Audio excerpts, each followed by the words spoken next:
بون السلام عليكم ورحمة الله تعالى وبركاته، حياكم الله. دكتور، قلتها لك في فيديوهات قبل، قلت لك الجزائر أسد، الجزائر تعلمت تعيش وحدها.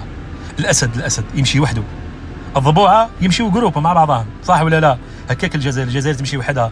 علاش تمشي وحدنا؟ لأنه تعلمنا حنايا في العشرية السوداء، ولا دولة شقيقة ولا صديقة ولا جارة ساندت الجزائر ولا وقفت مع الجزائر في هذاك الوقت.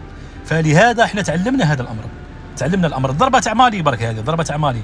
شوف، مالي، بوركينا فاسو، النيجر ساندوا مالي، صح ولا لا؟ الجزائر ما لا شقيقه لا جاره لا صديقه لا حقيقه لا. إبان انايا العبد لله البسيط اللي قدامك، انا نهز سلاحي الى الجزائر. الدوله قدامي نشوفها تموت ما نقدمش لها، ما نعاونهاش. عطشانه ما نمدلهاش الماء، لاني تعلمت محروق انا. السلام عليكم.